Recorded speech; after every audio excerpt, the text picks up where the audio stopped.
ಮುದಗಲ್ ಪಟ್ಟಣದ ಸಿದ್ಧಾರ್ಥನಗರದ ಚಲುವಾದಿ ಸಮಾಜದ ಯುವಕರಿಂದ ಕೆ ಶಿವರಾಮ್ ಅವರಿಗೆ ಭಾವಪೂರ್ಣ ಶ್ರದ್ಧಾಂಜಲಿ ಸಲ್ಲಿಸಲಾಗಿದ್ದು, ಶೋಷಿತ ವರ್ಗದವರಿಗೆ, ದೀನದಲಿತರಿಗೆ, ನೊಂದ ಮಕ್ಕಳಿಗೆ ವಿದ್ಯಾರ್ಥಿ ವೇತನವನ್ನು ಪಾವತಿಸಿದ್ದಾರೆ. ಬಿಡುವಿನ ಸಮಯದಲ್ಲಿ ವಿದ್ಯಾರ್ಥಿಗಳಿಗೆ ಕೆಎಎಸ್ ಮತ್ತು ಐಎಎಸ್ ತರಬೇತಿಯನ್ನು ಸಹ ನೀಡುತ್ತಿದ್ದರು. ನಮ್ಮ ಹಾಗೆ ಓದಿದರೆ ನನ್ನಂತೆ ತಾವು ಸಹ ಅಧಿಕಾರಿಯಾಗುತ್ತೀರಿ ಎಂದು ತಿಳಿ ಹೇಳುತ್ತಿದ್ದರು.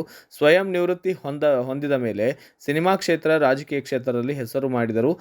ಚಲವಾದಿ ಎಂಬ ಸಂಘಟನೆಯಿಂದ ಶೋಷಿತ ವರ್ಗದವರಿಗೆ ಮಾರ್ಗದರ್ಶಕರಾಗಿದ್ದರು ಎಂದರು. ಅಧ್ಯಕ್ಷತೆ ವಹಿಸಿದ ಚಲುವಾದಿ ಸಮಾಜದ ಪೂರ್ಣಾನಂದರವರು ಮಾತನಾಡಿದ್ದು, ಕನ್ನಡದಲ್ಲಿ ಪ್ರಥಮವಾಗಿ ಐಎಎಸ್ ಮಾಡಿದಂತೆಯೇ ಶಿವರಾಮ್ ರವರು ಇಂದು ನಮ್ಮನ್ನು ಅಗಲಿದ್ದಾರೆ. ಆದರೆ ದೇಹ ಇಲ್ಲವಾದರೂ ಅವರ ವಿಚಾರಧಾರೆಗಳು ತಿಳಿದುಕೊಳ್ಳಲು ಸಾಕಷ್ಟು ಇವೆ. ಅಂದಿನ ಕಾಲದಲ್ಲಿ ಕನ್ನಡವನ್ನು ನಿರ್ಲಕ್ಷಿಸುತ್ತಿರುವ ಸಮಯದಲ್ಲಿ ಛಲದಿಂದ ಕನ್ನಡ ಮಾತೃಭಾಷೆಯ ಐಎಎಸ್ ಪರೀಕ್ಷೆಯಲ್ಲಿ ಉತ್ತೀರ್ಣರಾಗಿ ಕರ್ನಾಟಕಕ್ಕೆ ಮಾದರಿಯಾದರು ಎಂದರು. ಈ ಸಂದರ್ಭದಲ್ಲಿ ಚಲುವಾದಿ ಸಮಾಜದ ಯುವಕರು ಹಾಗೂ ಜೈ ಭೀಮ ಯುವ ಗರ್ಜನೆಯ ಯುವಕರು ಉಪಸ್ಥಿತರಿದ್ದರು. ಚಲುವಾದಿ ಸಮಾಜದಾಗ ಅತ್ಯಂತ ಸಣ್ಣ ವ್ಯಕ್ತಿ ಅಂತ ನಾವು ಆಲಿಸಬೇಕು.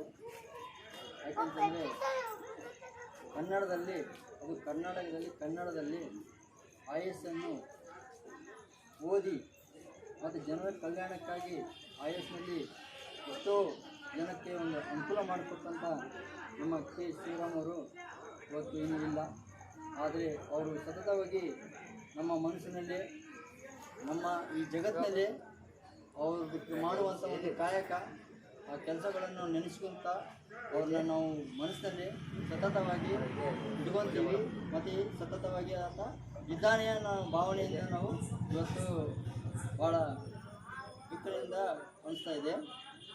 ಅದೇ ರೀತಿಯಾಗಿ ಈ ಸಿದ್ಧಾರ್ಥನಗರ್ ಚಲವಾದಿ ಓಣಿಯಲ್ಲಿ ಇವತ್ತಿನ ಸಂತಾಪವನ್ನು ಮಾಡಿದ್ದೀವಿ. ಅದರ ಜೊತೆ ಬ್ಯೂರೋ ರಿಪೋರ್ಟ್ ಮಂಜುನಾಥ ಕುಂಬಾರ್, ಭಾರತ ವೈಭವ news, Mudgal. And debate with editor Dr. Yan Prashant Rao.